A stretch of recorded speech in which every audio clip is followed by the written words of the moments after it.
Hello everybody, this is Purge, bringing you a first-person gameplay commentary. I'm going to be playing Morphling today. It's actually a replay cast, sorry. Always say that wrong. You guys might be wondering, where the hell are you? I'm actually on a bed in my parents' house, and you are sitting on my lap right now. How does it feel? Dreams come true, right? The light's not very good. I don't know if you want me to do like one light or two light, but I think you can see me better, but now there's like this heavy shadow on the right side of my face, which is probably not the best. Sorry about the white noise, by the way. I know the audio quality is not the best. The downside is that I'm just using my typical headset. I'm actually using the mic for once. The reason that there's white noise is because a really basic audio setup is always going to have at least some white noise, basically. So unfortunately, while I'm off in Wisconsin, where I currently am at my parents' house, there's going to be white noise while I make videos. So I'm just on my laptop right now, and I'm going to do my best to get you guys videos while I'm here. But unfortunately, I can't necessarily have the same quality, unfortunately, because I can't bring all my stuff back, like all my mics and things. It would be too much. So regardless, I hope you guys enjoy. I'm in Wisconsin. I spent most of the day flying, and I'm going to be here for a friend's wedding until Saturday, I think. So I wish I was at the BTS house still, aka my home, but unfortunately I got stuff to do. So Morphling, let's talk about this hero a little bit. He is used to be one of the best carries in the game, arguably the best. Sorry about the lower quality of the game, by the way. I know the frames are a bit lower, as is the graphics quality. I turned a lot of things down so it looked better, but, well, so the frames weren't so horrible. It's really annoying to watch bad frames, in my opinion, so I just skip the whole bad frames thing. So yeah, we're going to be watching... Oh, well, it actually was on my player perspective already. So Morphling is the hero. You guys have been asking me to play this hero for a really long time, but the problem is that I never played him in Dota 1. Almost never touched the hero, barely touched the guy, so didn't really have a whole lot of experience playing him, so it took a lot of games. I think he has my worst win ratio out of all my heroes. Prior to this game being recorded, I think it was like 1-8 or something like that. Won one game, lost 8, which is a huge amount of losses. I still felt pretty crappy at him at many parts of this game, but I'm getting there. I'm getting to be vaguely okay. Vaguely okay is definitely the correct word, or the correct term for that. So, playing with a couple friends. Merlini was in this game. 2 other friends, and Too Good, I believe, is playing the Rubik support here. I know that he likes a lot. So, Morphling is a carry, really powerful at TI2. The reason is because he contributes well to a tri-lane. He scales really well late game. He has solo killing power with the right item build, and he's very, very hard to kill with the morph ability. Let me talk about his other skills first, and then we can talk about how cool morph is and how exactly it works. Waveform dissolves into a liquid. You surge forward. It's kind of like a burst of water, and it does damage, and it repositions you to that place. So it's kind of like a blink while also doing damage. It's pretty good. Contributes to tri-lanes nicely. You can use it for farming. It's all around a great skill. Pretty mana expensive, but still very, very good skill. Second skill is Adaptive Strike. This is a single target nuke. It does a lot of stun duration if your strength is higher than your agility, but if your agility is higher than your strength, then it ends up doing a lot of damage and a mini stun. So it is basically another ranged nuke that you can use a solo target to try to kill heroes. His third skill is Morph, and this is his most complicated ability. Most people are very confused about this, so I'm going to try to explain this pretty clearly. Basically, all heroes gain stats as they level, of course. Morph gives you some bonus stats as well, which is pretty cool. Gives you 3, 4, 5, 6, depending on the level of some strength and agi. But essentially, as I use Morph, I can transfer my base strength to agility, or my base agility to strength. Base meaning the first number of the two. These are the numbers I'm working with. I cannot morph this plus number to anything else. Just the first number, the 15 and the 33. The reason I grabbed up Morph at level 1 rather than Waveform is because Morph is now doubled in the amount of mana that it costs. It was heavily nerfed since TI2. Morphling became a lot worse than he used to be. He has been since slightly buffed back to what he used to be, but largely Morph is still very, very mana expensive. So basically, if I grab this at level 2, or when I basically spawn at level 1, I morph approximately 10 of my strength into agi. Something like that, 5 to 10. It's like somewhere in there. That way I have more lasting power, basically. So I want to do that in base, because if I did it out here in the field, I would lose half of my mana, and that means that morphing later or would be problematic, or I would have less waveform. So that's why I pretty much always grab morph at level 1, just because it means that I'm going to have a lot more mana in the lane. So keep that in mind. I'll talk about Morph a little bit more in a second, but the way my ulti works is I can make a illusion duplicate of an enemy or allied hero, and then I can control them. They take 100% damage, which means that they're actually a very, very resistant illusion. They basically take the same amount of damage as a regular hero does. They do 50% of a hero's damage, which is pretty good. and I can spend like 150 mana, I believe, to replicate myself to them. So wherever that illusion is, I can teleport and become it. It's kind of like Spectre's Haunt, except I can control the illusion individually. It's really good for hero counters like Anti-Mage, because I could replicate an Anti-Mage, and then he can mana drain the Anti-Mage. It's Morphling Anti-Mage, kind of a weird dynamic. But basically, Morphling is better than Anti-Mage in the early game, but once Anti-Mage gets a Manta style, then things start being a little one-sided, So that's basics about Morphling. Let's talk about Morph a little bit. Largely, this is used to not die when you're about to die.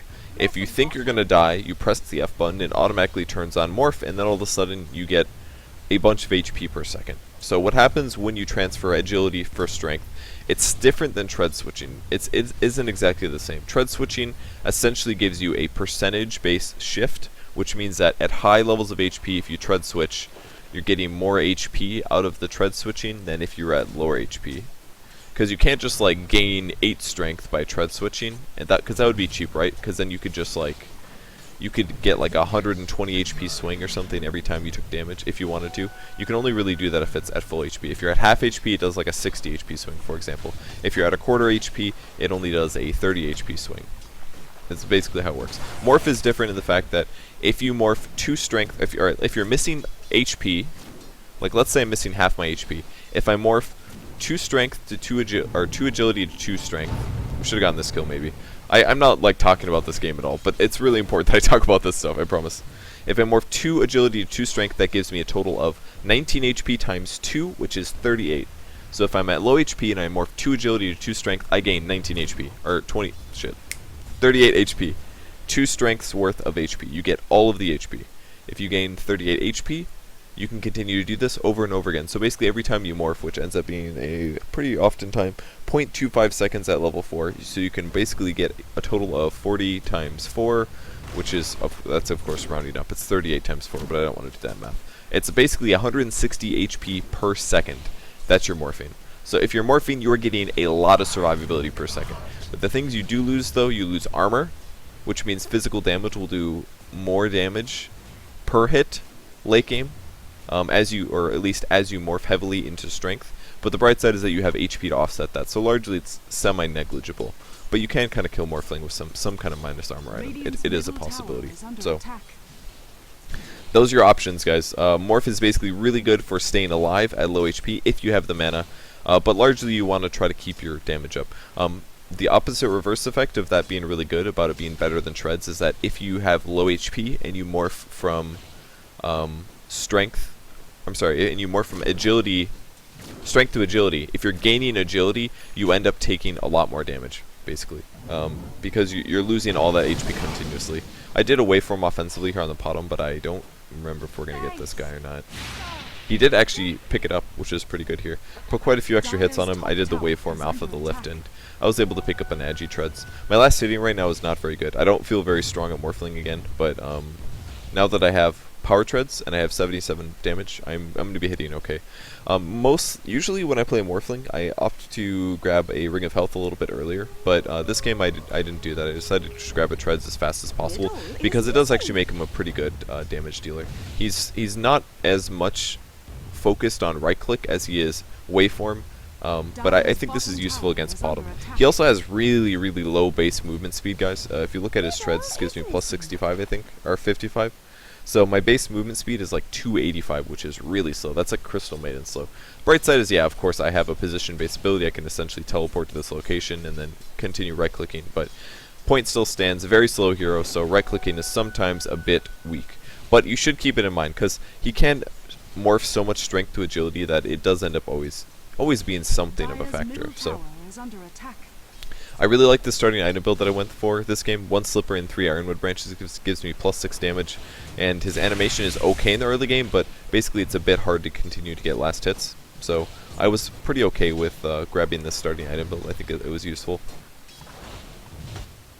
Sorry, I still see some frames issues. It's probably because I'm playing Dota and I'm streaming with XSplit, which is why the frames aren't the best. But we're not streaming, but recording. So yeah, I think this is the best basic skill build. You max out waveform first, and you get a couple levels of morph. I decided to basically get a couple hits in and then waveform back to dodge damage, but I should have tread switched before I did that. It was a mistake. Regardless, I'm going to pick up a Ring of Health. I was given a Clarity Potion by Too Good, which is pretty nice. So that should give me more mana pool and more ability to use waveform.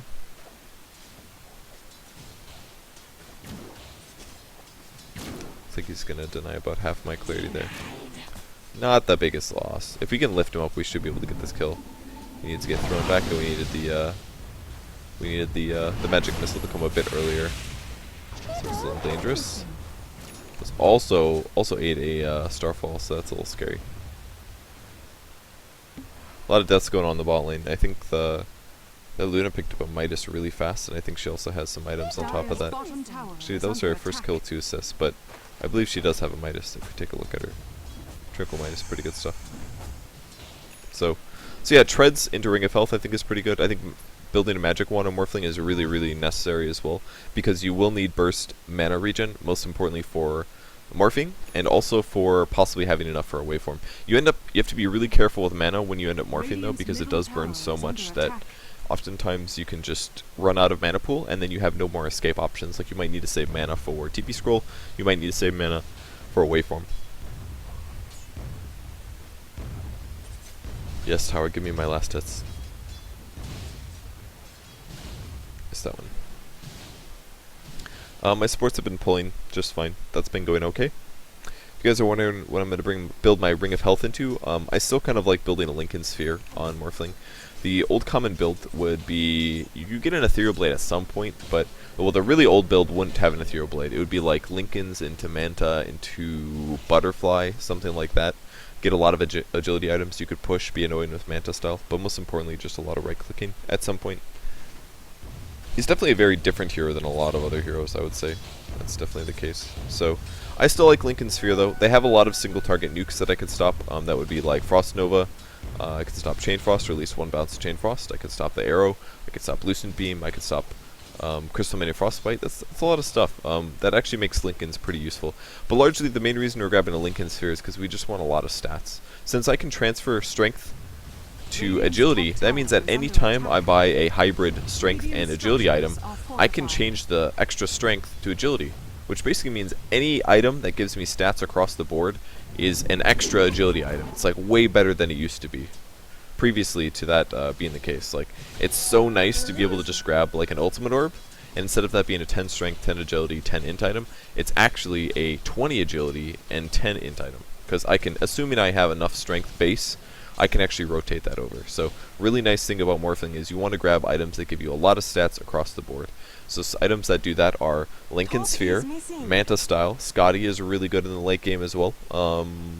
There are other items. Butterfly is great, of course, because it's Agi items. He's an Agi hero, but largely items that just give stats across the board are exactly what Morphling needs. I should have gotten that last tip.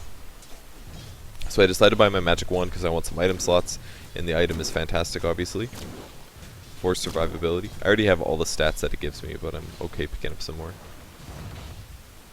I was considering doing some major harass on this guy. Just a couple right clicks, but every hit is pretty serious at this point since I do have so much agi swapped.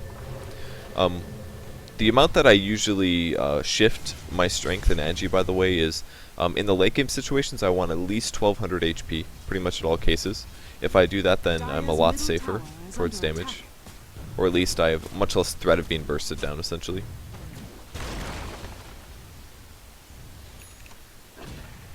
But other than the 1200 HP, in the early game I just generally try to feel safe. It's kind of hard to explain, but you can always tread switch to strength treads and then strength morph really fast if you're really worried about dying. Definitely ate that arrow, and I start strength morphing already. I should have waveformed aggressively there. I didn't realize that Rubik was here.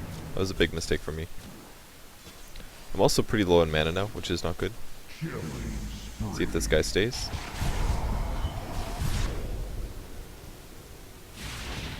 Fortunately, I could have blocked that guy in there. I think that would have been good. Rubik ends up dying anyways, and that's too unfortunate for me. I did have to do some morphing there. Again, one thing that I think is maybe a little unfair about Morphling is you can start morphing while you're already stunned. Like, you can initiate the morph after you're stunned, which makes it really hard for him to get killed. I did it there. I ate the arrow, and then I started morphing, so I was like, oh crap, there's a lich here as well. This is obviously really bad. So I'm going to run back to base. There's some tricks you can do to save time doing this. Morphling really does need to be very, very efficient with his farm time, I think. That's mostly because the hero doesn't have as many innate fast farming abilities as some others, like Anti-Mage for example. When he grabs a Battle Fury, that guy farms insanely fast. Watch me morph here. I'm going to start morphing to agility. I was all morphed into strength there, so I'm going to morph down. As you can see, I'm losing HP at the same amount that I was gaining it when I do morph. So you do have to use a fountain usually to heal back up a bit faster. I'm going to TP back up to the top lane because I want to get some CS. I maybe could go contest some in the bot lane, but it'd be a little scary because I have waveform, but that's pretty much all I'm working with for damage. My right click is okay, but it's not anything else to freak out about at all. So got about 1,000 gold in the bank now. Could finish my perseverance, but generally I want to get as many stats as fast as possible, just because of the fact that survivability, more damage, all that stuff. The mana regen's really good, honestly, very very good, but it's not completely necessary in this case. So level 9, I'll pick up my ulti. With my ulti, I can then start doing tricks for farming, saving time farming. What I would basically do, for example, if just wanted to pick up a couple CS here and do some damage to this guy. What you can basically do, if you ever want to go back to base, you can make a replicant of your ally. You can teleport back to base, and once you're full healed, you can teleport back to where you just were. It's really good for increasing your farming speeds and basically reducing downtime between base trips. Ideally, as a carry, you never want to go to a base trip anyways, but luckily for Morphling, he has methods to do so.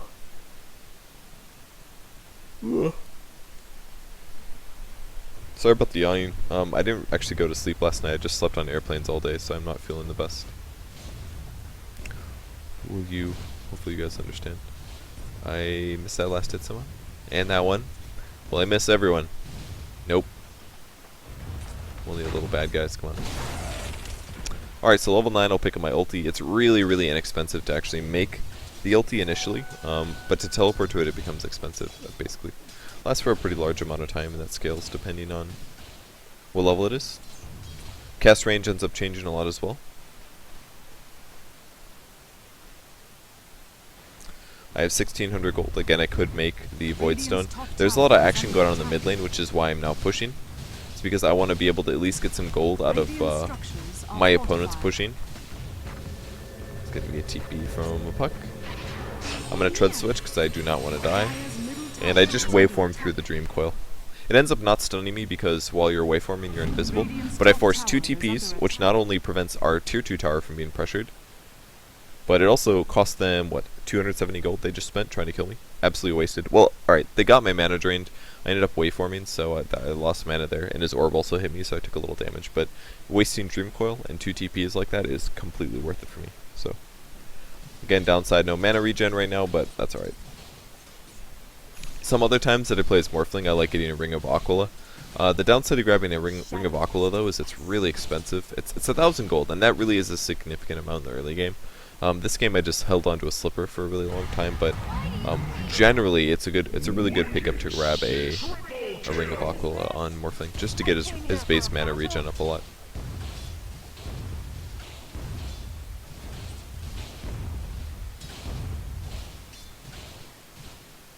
Dire's middle tower is under And the creeps attack. again.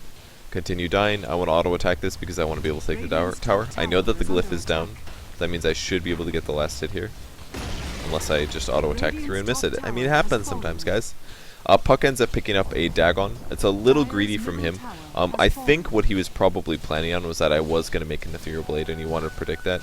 The reason Dagon's so good against Morphling is because, you guys saw it in my line game, the last one I uploaded. There was one point where the Dagon used an Ethereal Blade, and then I Finger of Death him and just one-shot him. That's because he was fully morphed into agility for maximum damage, and I hit him and it did like 50. It does bonus damage as well. So there we go, I pick up an ultimate orb. I feel like my HP is a bit too high now, so I might end up morphing some of it over. We'll see. Really needs to be able to pick a lot of people off here. See if I can kill any of these guys. I was definitely considering it. There are 2 dead heroes. I think I might have been able to go for it, but it would have been a little scary. My mana's a bit too low to probably test it. And again, my CS is still pretty low as well, but I'll get better at last hitting with them as time goes on.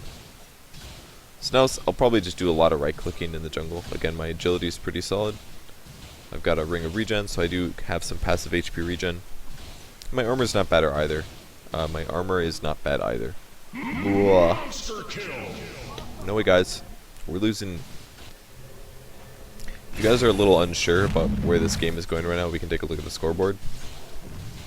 That is a 9-1-3 Luna with a Henemitis. Radiant's middle tower is under I attack. decided I was gonna have to TP for this one because otherwise she would die. So that's gonna stay her alive, keep her alive.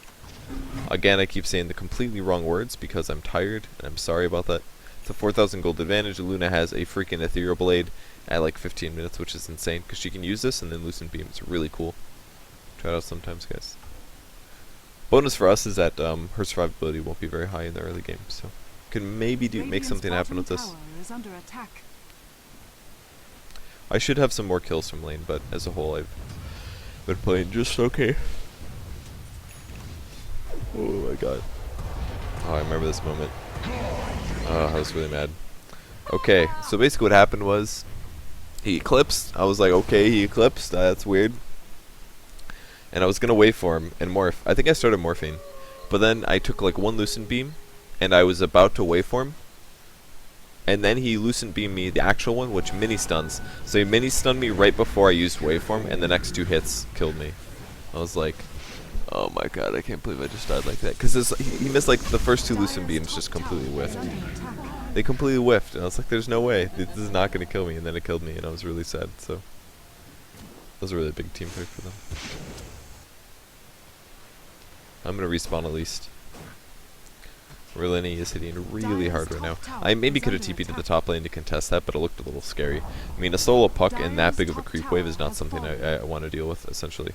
I could have waveformed it and gone for the CS, but it's really a bit iffy. And besides, I can still come to the top lane. It's going to continue pushing, and I'll be able to grab the CS.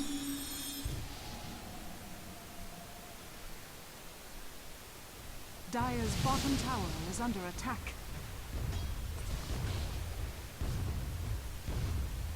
Creep wave is going to be deadish.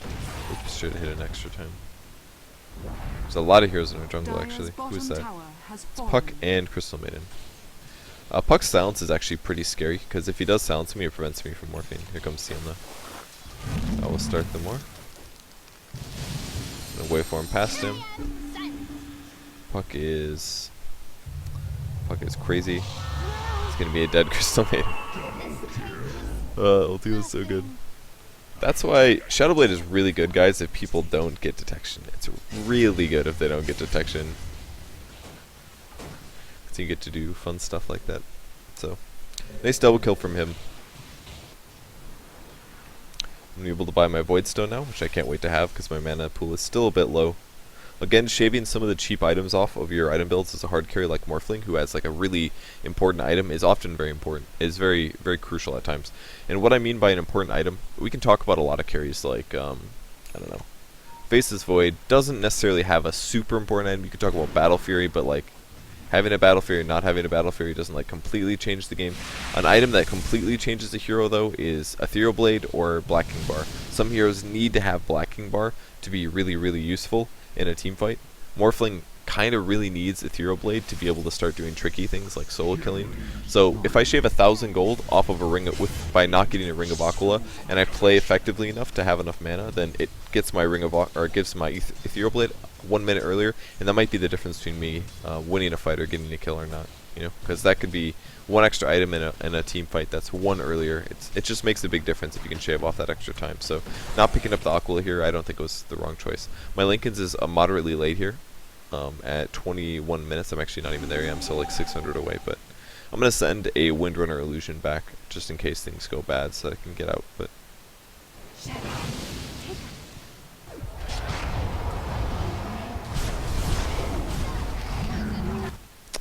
so that sucked. Not a good team fight. So I'm gonna prepare for my Lincoln's buy in 600 gold. Got hit by Chain Frost again. We are now at a solid 10,000 gold disadvantage. EXP jumped down a lot from those kills though. Those kills helped a whole bunch. Comes another ulti. Again, they don't have sentry wards.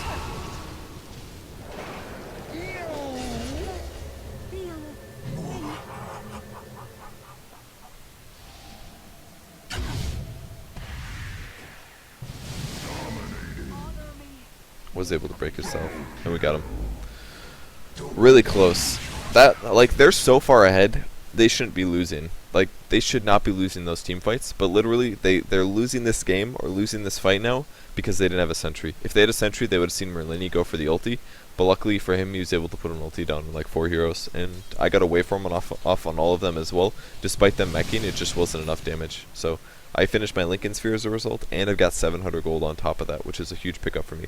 I was unable to get like a triple kill there, but just being there for the waveform while he did his ulti just really helped things out a lot. And now that I have Lincolns, I can even shift my my strength up even lower because I now have a spell block, which ideally is at least like 300 damage, right? Like it's gonna block Chain Frost or Pulse or Lucent Beam or something.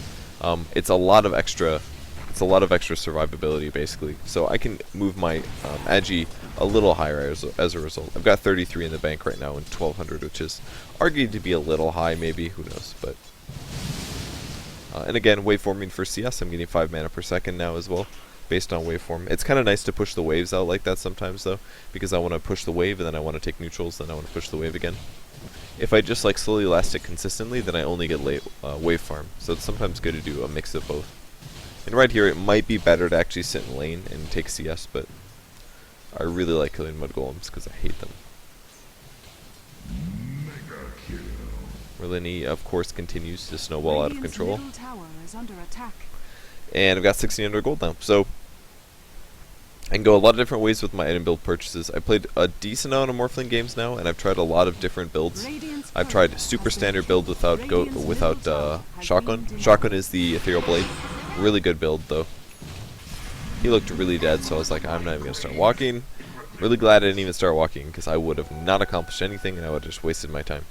I think this is probably my favorite build at the moment. Treads, Wand, Lincolns, and then build into a Ethereal Blade. I think that's the best way to go.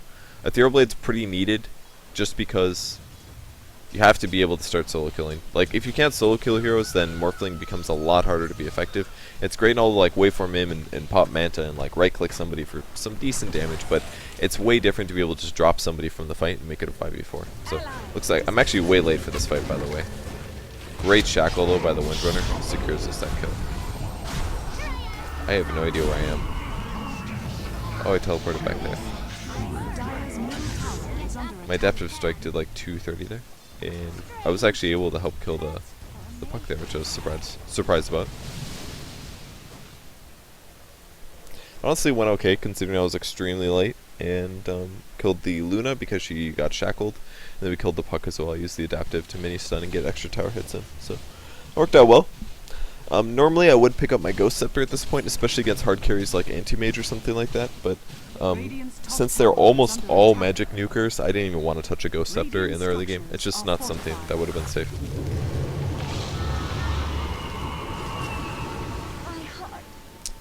That was a little weird. Thanks, Miranda. Yeah, he definitely left him out to dry. The reason he popped that was because I think they used Frostbite and the first Lucent Beam, so he knew he could channel an ulti off. And then the CM just kind of stood next to him, so wasn't that hard. I'm going to use this Replicant Illusion to tank. If you guys don't know how to do this, you select your illusions, you press the letter M, which is the move command, and then you left click on who you want them to move to. See, when an illusion attacks Roshan, they just die because it would be too cheap. Like PL could solo Roshan very, very easily.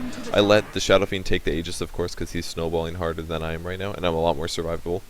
Again, I'm going to level up and shift a bit more Agi. We're going to see Windrunner get killed with an EB nuke combo. I don't even know if that guy has boots or not. He's playing pretty far behind. That is a DD. I think he has a butterfly, actually. We were really sad we didn't get that kill. We're like, my kills. Will, of course, jump on us. It's a good steal from Too Good.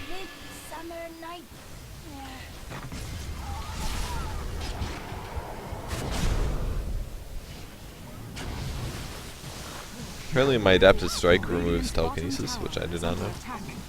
Who knew, guys? You guys tell I'm really tired right now. I'm so tired right now. It's like 9. It's like 10 o'clock or something. It's like 8 o'clock California. Might be able to fix my sleep schedule. That'd be pretty fun. So fun. Alright, so I grabbed an Eagle Song because I want to make an Ethereal Blade. I didn't really want to get the Ghost Scepter first. Increases my damage by 25, increases my attack speed by 25, and that's an extra 25 agility that'll go towards Adaptive Strike as well. So all around great item. And there it is. We get the tower. Too Good gets the last hit, but that's fine with me because I still got my EB. And now I get to start playing Morphling the way he's meant to be played, which is basically just killing people. I'm still not the best at it, but I'm okay. Yeah, I'm just going to go for the really squishy heroes that are preferably free kills. Crystal Maiden is a good example. Lich is a good example. Potom is doable, but she can leap, so it's pretty easy for her to escape. But basically the combo will be you use Ethereal Blade that slows them and makes them ethereal. You use Adaptive Strike to mini-stun them, and while they're mini-stunned, do a waveform through them and hopefully score kills. So I'll just move this down and get ready to set things up. That's going to be Lich, and there you go, easy combo. So I kill him without too much trouble. It's only one hero, but every hero that you kill with it is a big snowball, because it's like a guaranteed kill every time that you have the mana and the nukes. And it looks like he's going to fight us. I'm morphing strength a little bit because I'm worried. But without a BKB or anything, it's just really easy to kill him. I was like still strength morphing here. Bit of a mistake. Burns me a lot of mana here.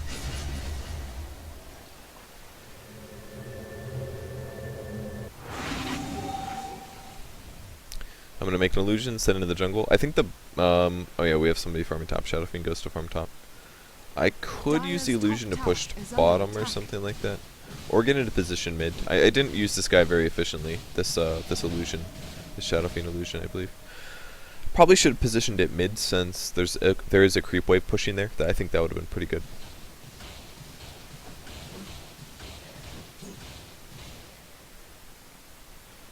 My HP is way too high right now, by the way, but it's basically because I don't have enough mana. So. I should have grabbed this invis actually and looked for a kill. I don't know what I was thinking at the time. I really do need to play this hero more. I think he's really fun, but I just need to play him more. Was it 30? It's 150 mana. It's actually quite a bit to cast, but another thing people use the replicant for is looking for kills in the jungle. So what I could do, for example, I'm going to teleport to my replicant in a second here, but you'll see. So I'll teleport to the Shadow Fiend illusion, which I had been moving down there using hotkeys. What you can do is you can take a replicant, you can run it through the enemy jungle, and if you see any free kills, you can just teleport in and do the combo. Most heroes can't evade it. Crystal Maiden, for example, she can't stop it. There's like no way. If I get within range of an EB, I can EB and adaptive and waveform, and she will die every time. At this point in the game, at least, when they're behind. I want to go for a Yasha next because I want to increase my right-click potential and also my overall agility and damage. So I pick up a Blade of Alacrity. This will be a Yasha once I farm a bit more. As you can see, my 1200 HP range is usually where I feel comfortable personally, so I'm going to aim for that again. I do like the Manta though. I think it's a good build. I really like the Linken's into Ethereal Blade though. Let me talk about that item progression. I talked especially about the fact that shaving off an Aquila gets you your EB faster. Some players do like rushing EB first. I don't necessarily agree with this. Some players like it. For pubs, it doesn't matter that much, honestly. You can kind of do whatever you want, but if you grab an Ethereal Blade first, without having a Linken's, you're missing mana regen, so that means doing a combo is going to burn you from mana pretty fast. You also might not even be level 16, or more importantly, 14. If you're level 14, for example, Adaptive Strike will be maxed out. So if Adaptive Strike isn't even maxed out, then using Ethereal Blade EB is not even that good. Like, it's difficult to get the combo off, essentially, because... Or you can do the combo, but it won't do that much damage because your Adaptive Strike won't be maxed out. So there is some argument to say you might as well build some other item before you make EB, something that's going to keep you alive and help you stay alive and help you contribute, which Linken's does do. You can morph the strength to agility, so it's like a 30 agility item with a 15 int item with all this regen that you need. I just think Linken's really good. And look how pretty it is. Like, it's blue, it's all like shiny. Why would you not build that? Come on. So anyways, I really like the interaction between Linken's and EB. It makes you a bit of a glass cannon to have EB anyways. Linken's can block that. It gives you mana regen to spend on EBs, all that good stuff. So I'm going to send the illusion somewhere else. I don't remember if I scouted with this or what I did with it, but I sent it somewhere else. Here comes the Yasha, so now my movement speed is even better. It's now 425 with smoke, which is weird. But I should be EB nuking this guy. Yep. So we end up picking up the Luna really easily here. This is basically a symptom of the Luna not having a BKB. She just can't get one in time. Like, yeah, we did smoke there, so maybe it would have, maybe she would have died either way. But I'll take a look at her items after the tower dies. This is what she built. Tranquil boots. You know what? I'm gonna watch me play, I guess, for now. I'll talk about our items later, but my agility is pretty heavy right now, so I'm gonna do a slight strength morph. I didn't quite feel safe here. That is a dead puck. I have a combo ready to go. Could go on that CM, I think. I have too much trouble. Radiant's top tower is under attack.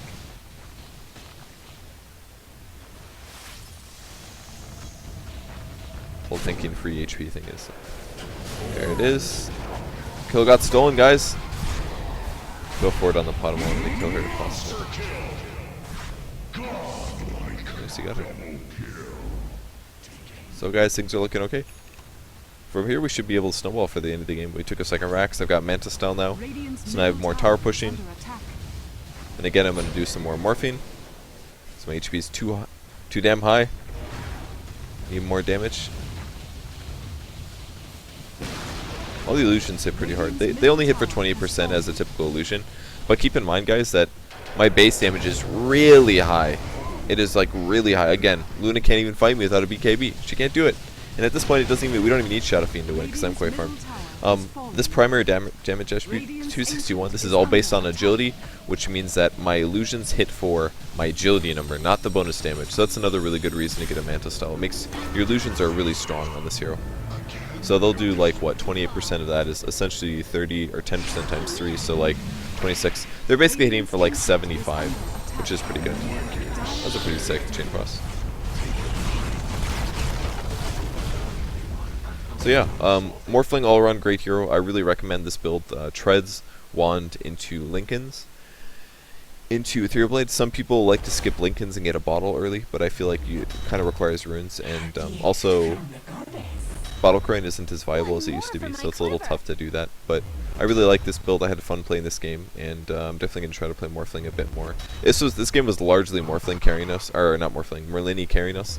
It's kind of like Merlini instead of Blitz, for example, but I don't know why this is lagging so much, sorry guys. But I hope everything turns out on the recording. But yeah, Merlini obviously did a great job. He basically countered the feed that happened early game.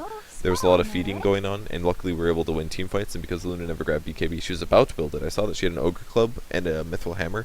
She was going to build a BKB, but she was very close. If she did finish that, she could have fought me, definitely. But when I have the Shotgun ability, and I can burn like 90% of his HP with a simple combo and then wait out the Ghost Scepter and just right click the guy, like it's really easy for me to win that fight. So pretty fun. That's Morphling. I hope I explained Morph properly. I hope I explained his skill build properly, his items. I've tried going without Ethereal Blade, but I honestly think it's necessary. Every game that I've played Morphling, I don't snowball that hard because I'm not perfect at the hero or close to perfect at the hero, but I really think that Ghost Scepter into Ethereal Blade or Eagle Song into Ethereal Blade is the way to go. Like, it gives you so much solo killing potential that you can snowball with it. I mean, think about every time you kill a hero. If you kill a hero, what happens? Oh, bam, I killed the hero, now it's a 5v4, should allow you to push, you can take tactical advantage. If you can't kill people for free, then things get a lot harder. So, that's Morphling. Thanks everyone for watching. Sorry the thumbnail sucks. I'm going to be done. I'm going to go to sleep. I'm going to sleep like 10 hours. It's going to be great. Thanks everyone for tuning in. I appreciate it. Make sure you guys watch the Alienware Cup that's going on right now. I'm unfortunately not at the BTS house since I'm at home, or at my parents' home, but I'll be catching you guys soon. Hopefully playing some Dota games while I have free time. And I'll see you guys later. Goodbye.